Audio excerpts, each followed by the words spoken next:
Bonjour à tous et bienvenue sur ma chaîne. Je suis April de la chaîne Dans les yeux d'April. J'ai 29 ans, je suis autiste. J'ai été diagnostiquée début 2020 et depuis je fais des vidéos pour parler d'autisme afin de partager avec vous mes ressentis et mes réflexions. Aujourd'hui, je voulais parler des femmes autistes. Puisque quand on est une femme autiste, on est face à une double difficulté, presque à un double handicap en fait.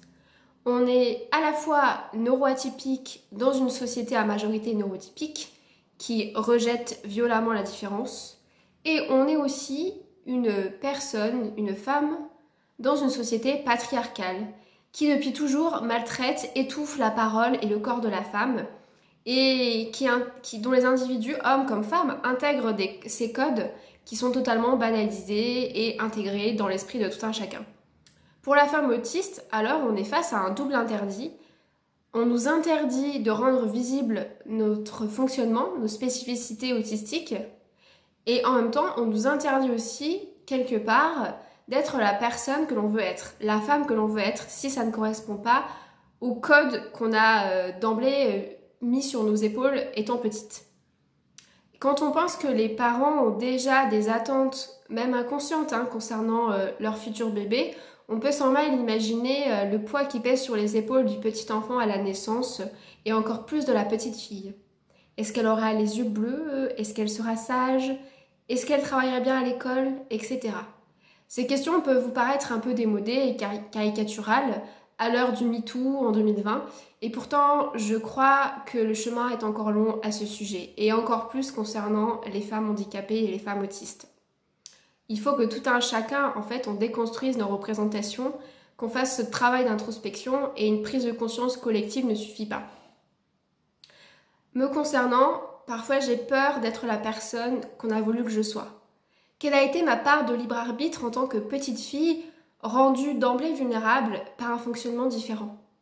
Et est-ce que finalement mes choix de vie n'ont pas été dictés par la peur d'être rejetée, de déplaire et par le besoin de vouloir satisfaire et par le besoin de vouloir répondre aux attentes de ma famille et de la société en général?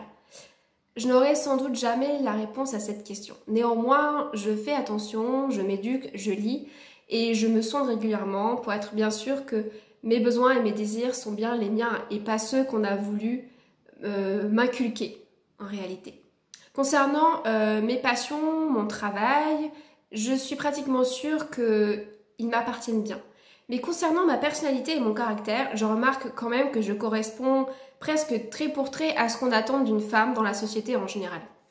En réalité, je suis presque une caricature. Je suis douce et sensible, je sais écouter et réconforter l'autre. Je fais aussi passer mes besoins après ceux des autres, ou en tout cas, je faisais passer mes besoins après ceux des autres. C'est ce qu'on m'a appris.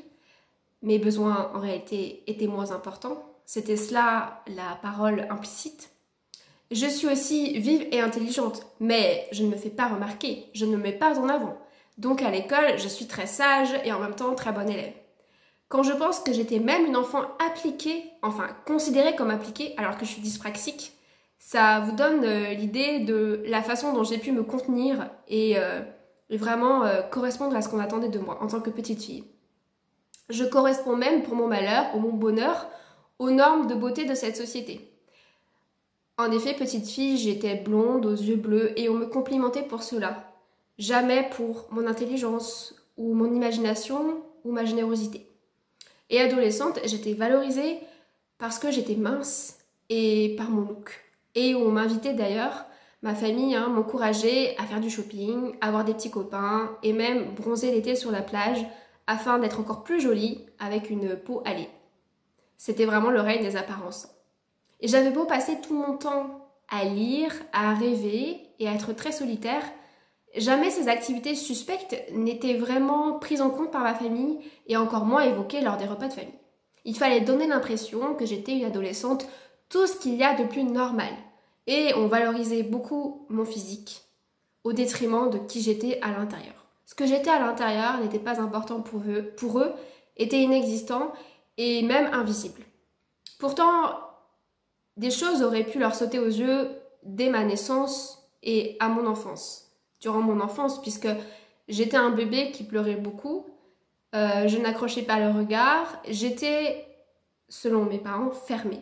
Petite fille, j'ai une anxiété anormalement élevée pour toute chose, ce qui m'a d'ailleurs fait faire une phobie scolaire dès mon entrée en maternelle. Je suis néanmoins sociable, j'ai des copines, mais souvent ces relations se terminaient très mal sans que j'en comprenne les raisons. Et là encore, ces difficultés que j'avais avec les autres n'étaient jamais prises en compte ni questionnées. Alors j'avais surtout une copine qui faisait tampon avec le reste des enfants et je dirais même le reste du monde. Je pouvais aussi avoir des groupes d'amis, mais dans ce cas-là, je pouvais paraître assez lointaine et détachée, puisqu'en réalité, je n'avais pas l'énergie d'être tout le temps dans un groupe avec toutes les interactions que ça implique. J'avais des mouvements moteurs. Très rapidement, enfin, j'ai commencé à faire du flapping dans les centres commerciaux, sans doute impressionnée par la surcharge d'informations visuelles et auditives, ce qui a été très mal vu par mes parents. On m'a invitée, grondée à ne plus le faire et j'ai fini donc par intérioriser ça et par le faire, par me cacher pour faire ces mouvements toute seule dans ma chambre. Au début, ces mouvements étaient tout mon corps et petit à petit, ces mouvements, en fait, je les ai contenus. Ils se sont rétrécis, ils sont devenus de plus en plus discrets et je suis passée des bras aux mains, aux doigts. Et en fait, toute ma personne, toutes mes spécificités autistiques, quand j'y pense, étaient là aussi complètement invisibilisées. Par exemple, j'avais des passions comme les filles de mon âge. J'aimais la musique, je faisais du dessin, j'aimais les chats et les chevaux, mais on me laissait tranquille parce que j'étais sage et que j'embêtais personne, mais jamais on ne venait questionner l'intensité ou le caractère obsessionnel de ces passions. Jamais. Là encore, mes relations sociales étaient toujours très compliquées, mais on ne les questionnait pas. Mes mouvements moteurs non plus. Et la façon même que j'avais de faire des meltdowns, des crises autistiques, était là encore presque rendue banale parce que je pleurais. Et comme je pleurais, on pensait que c'était parce que j'étais très sensible, ce qu'on attendait de moi en tant que petite fille. Et donc on venait jamais s'interroger sur ces pleurs qui pourtant pouvaient être très violents, qui pouvaient durer très longtemps et énormément me fatiguer. Je faisais donc des crises et quand je faisais ces crises, on me disait que je jouais la comédie. On me disait que j'exagérais et que j'inventais. On me disait même que je faisais ça pour attirer l'attention, donc pour manipuler. Comme j'étais plutôt détachée vis-à-vis de mon frère et de mes parents, on me reprochait mon manque d'affection et on m'invitait à être plus câline. On me taxait aussi d'égoïste. Et tout cela, je l'ai cru. Pendant des années, j'ai cru que j'étais égoïste, froide, que je n'étais pas attachante et que j'exagérais tous mes ressentis pour attirer l'attention parce que j'étais mauvaise. Oui, je l'ai cru. Le temps a passé et je suis devenue de plus en plus cérébrale. À l'adolescence, les garçons ne m'intéressaient pas. Donc là, ma famille a commencé à s'inquiéter. Ils ont convoqué le conseil de famille. Tout le monde est arrivé et s'est mis autour d'une table et ont commencé à me poser des questions. Qu'est-ce que tu ressens quand tu croises un garçon dans la rue? Est-ce que tu as envie de l'embrasser? C'était le genre de questions qu'on pouvait me poser parce que vraisemblablement, mon comportement était de plus en plus visiblement anormal et que ça gênait beaucoup ma famille. Je voyais bien, moi, autour de moi, que les codes changeaient, que mes copines pouvaient parler des heures de garçons, ce que je trouvais d'ailleurs effrayant, que certains couples se formaient sous mes yeux alors que je n'avais rien remarqué avant, et que moi-même, on pouvait m'inviter, me faire des sous-entendus que je ne comprenais pas du tout quand je pense à l'époque. Mais je n'étais pas capable de comprendre et j'étais assez indifférente à ça. En réalité, j'étais tellement anxieuse que j'étais dans un hyper contrôle et que j'essayais à la fois de correspondre à ce qu'on attendait de moi pour qu'on me foute la paix et en même temps de quand même trouver mon chemin et de faire ce que j'avais envie de faire, notamment de faire des études. Durant ces études, je me suis tellement mise à la pression que, comme vous le savez, j'ai beaucoup somatisé et que je suis donc allée voir les médecins. Et là encore, la même scène se répétait. Les médecins ne me croyaient pas, disaient que j'exagérais, que c'était dans ma tête. Et quand je pleurais, on me criait dessus pour me faire taire. J'avais vraiment l'impression d'agacer, d'être chiante. Et quand j'y pense, ces termes ne sont jamais utilisés pour les garçons, c'est toujours pour les filles qu'on dit ça. On me proposait ensuite des médicaments pour me calmer avec condescendance. Voilà, tout ça c'est pour vous expliquer un petit peu à quel point quand on est une femme autiste, on peut tout intérioriser, on peut être totalement invisibilisé par les autres, que ce soit sa famille, que ce soit la société, que ce soit l'école, que ce soit les médecins, et on peut passer comme ça des décennies à ne pas voir ce qui cloche chez nous, à ne pas voir qu'on est différente. Maintenant, je vais vous parler de mon frère. Mon frère, de 2 ans de moins que moi, a, tout comme moi, été repéré très tôt par les instituteurs. Sauf que là, à la différence que mon frère, on a vraiment pris au sérieux ses difficultés, ses besoins. C'était l'enfant fragile. Mon frère avait du mal à s'organiser, mon frère était très tête en l'air, donc il fallait l'aider. On prenait aussi en compte ses spécificités sensorielles. Mon frère était hypersensible au bruit, donc il fallait faire attention. Mon frère pouvait être en difficulté avec des enfants à l'école, donc on déménageait ou on changeait d'école pour aider mon frère. Mon frère était celui qui avait le droit d'aller mal, qui avait le droit d'avoir des difficultés. Et moi, je n'avais pas ce droit. Parce que moi, finalement, il n'y avait pas de place, en fait, pour que je puisse extérioriser que j'étais en difficulté et que je souffrais. Et donc, on me faisait taire. On me faisait taire systématiquement. Moi, je devais être la fille qui allait bien, celle qui travaillait bien à l'école, celle qui était sage et celle qui était jolie. Et mon frère, lui, par contre, c'était celui qui n'allait pas bien et qu'on devait aider, qu'on devait soutenir et porter à bout de bras. Je parle de mon frère, non pas parce que j'en veux à mon frère. Heureusement que mon frère a pu exprimer ses difficultés, heureusement qu'il a pu obtenir des aides dont il avait besoin. Mais je vous parle de lui pour vous expliquer la différence qu'on peut trouver dans les fratries entre un garçon et une fille autiste et comment ça s'exprime.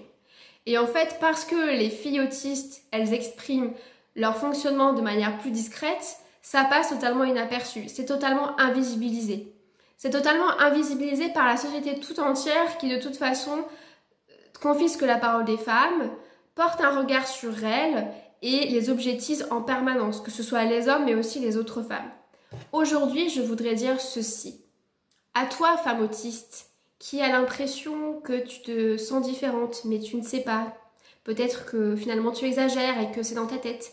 À toi, femme autiste, qui a l'impression que tu ne comprends pas tout dans la communication, que tu es décalée, que au travail tu t'épuises, que dans ta vie sociable tu as du mal à suivre le fil des conversations. À toi, femme autiste, qui peut-être a énormément été voir les médecins, qui est tombée malade, qui a eu des problèmes somatiques. À toi, femme autiste, qui néanmoins a réussi et pour ces raisons se dit « je ne suis pas vraiment en difficulté puisque j'ai fait des études, j'ai un travail, j'ai un mari, des enfants, tout ça c'est dans ma tête, je me crée des problèmes et puis même si j'ai un fonctionnement différent, c'est léger et c'est moins grave que quelqu'un d'autre et je ne veux pas prendre la place de quelqu'un qui est encore plus en difficulté que moi et qui a plus besoin que moi d'aide et de soutien. À toi, femme autiste, je dis ceci. Ton ressenti est important. Ton ressenti, c'est en fait la façon dont tu minimises ton ressenti, c'est la façon dont la société tout entière a minimisé ton ressenti depuis ton enfance. Ton autisme ou ton fonctionnement différent n'est pas plus léger qu'un autre. Il est juste plus invisible, mieux compensé, parce qu'on ne t'a pas laissé la place pour l'exprimer. Aujourd'hui, tu dois croire en toi. Aujourd'hui, tu dois avoir la force de te dire que tu es importante pour toi-même et que tu as le droit d'avoir des aides, du soutien, des aménagements. Et que en obtenant ces aides et ce soutien, tu ne prends la place de personne d'autre. Je pense que l'autisme au féminin, même si on en parle beaucoup, aujourd'hui c'est un peu un sujet à la mode paradoxalement, il est encore finalement mésestimé et on ne connaît encore pas tout de l'autisme au féminin. On voit bien que le spectre est encore plus large concernant les femmes que concernant les hommes, puisque les femmes, dans leur malheur, elles arrivent à mieux s'en sortir, ce qui n'est pas forcément un avantage en réalité, parce qu'elles prennent 2 fois plus sur elles. Et donc je voudrais dire que quand je vois des fratries avec des garçons qui sont diagnostiqués autistes et je vois des sœurs qui, elles, ne sont pas diagnostiquées ou bien juste HP au potentiel et qui sont exigeantes et qui sont hypersensibles, j'ai mal pour ces filles. Je me dis, est-ce que vous vous rendez compte que si ça se trouve, ces filles sont aussi autistes comme le garçon, mais que c'est juste qu'elles compensent mieux et qu'en fait, elles éteignent leur ressenti parce que c'est ce que vous leur avez appris, c'est ce que la société exige d'elles. Aujourd'hui, je voudrais vraiment qu'on prenne au sérieux la parole des femmes. Et en fait, c'est assez contradictoire et paradoxal de se dire que à la fois on nous juge faibles et fragiles, et en même temps, quand on dit qu'on a mal, en fait on ne croit pas. C'est totalement dissonant quand on y pense. Et aujourd'hui, je voudrais vraiment que les femmes autistes, et d'ailleurs les femmes en général, on se soutienne et on se prenne la main. Et ça me fait mal quand je vois à quel point parfois on joue le jeu de la société patriarcale en étant en rivalité, en étant en compétition. On n'a plus le temps d'être comme ça aujourd'hui. Il faut vraiment qu'on prenne le temps de s'écouter, de se soutenir et qu'on se prenne au sérieux les unes les autres. C'est comme ça qu'on arrivera petit à petit à détricoter des croyances concernant les femmes. Et les femmes autistes, finalement, elles se situent à la croisée de toutes ces questions. La question des discriminations, la question du sexisme, la question du handicap, pour les femmes LGBT trans, la question du genre. Et en fait, elles sont à la croisée de toutes ces questions, tous ces sujets de société, et elles sont donc infiniment modernes. C'est vrai, on est infiniment modernes. On questionne plein de choses, on remet en question plein de choses, et en fait, notre parole va faire du bien à l'ensemble de la société. Si je vous ai parlé, si je vous ai raconté mon parcours en tant que femme, c'était pas pour raconter ma vie, mais c'est vraiment pour vous donner un exemple de comment on peut éteindre en fait notre fonctionnement autistique, comment on nous impose des règles, et en fait nous, femmes, petites filles, adolescentes autistes, on s'arrange avec ces règles pour ne pas être trop malheureuses et en même temps pour faire un peu ce qu'on attend de nous en essayant de ne pas trop, parce qu'on ne peut pas non plus totalement éteindre son fonctionnement autistique, mais en essayant de ne pas le rendre trop visible. Et aujourd'hui, je voudrais vraiment qu'on évolue là-dessus. Je voudrais vraiment que les professionnels, ils écoutent les femmes autistes, et qu'on arrête de dire que parce qu'on regarde dans les yeux et qu'on s'exprime bien et qu'on est adapté socialement, en tout cas en apparence, c'est pas possible que l'on soit autiste. Et d'ailleurs, ce qui est très grave, c'est que quand je vois des témoignages de femmes autistes qui s'expriment sur les réseaux sociaux ou dans les médias, il y a une tornade de commentaires haineux comme quoi cette femme n'est pas autiste, c'est pas possible parce que elle n'a pas été diagnostiquée par un CRA, ou alors elle ne parle pas son diagnostic, donc ça veut sans doute dire qu'elle a été auto-diagnostiquée, du coup ça veut dire que c'est faux, qu'elle n'est pas vraiment autiste, ou alors qu'on porte des jugements d'emblée sur ces femmes. Je suis pas sûre qu'on fasse la même chose, je suis carrément persuadée qu'on se permettrait jamais de faire ça concernant un homme autiste. Aussi parce que ses caractéristiques sont plus visibles, mais surtout parce qu'en fait on est habitué à tout de suite remettre en question la parole des femmes. En fait, c'est automatique, à tout de suite minimiser, à tout de suite douter de ce qu'elle dit. Et il faut arrêter avec ça. En fait, ce qu'on fait là, c'est jouer le jeu de cette société patriarcale en remettant en cause les diagnostics, en disant aussi que les femmes sont surdiagnostiquées, patati et patata. En fait, il faut vraiment arrêter. Et donc voilà, je parle de ça. Je parle de la femme autiste pour dire que vous, si vous reconnaissez, si vous avez des enfants, des filles autistes, eh bien peut-être que mon témoignage peut vous aider à prendre au sérieux le ressenti de cette personne. Voilà, j'espère que cette vidéo vous aura aidé et je vous dis à bientôt. Ciao, bye bye.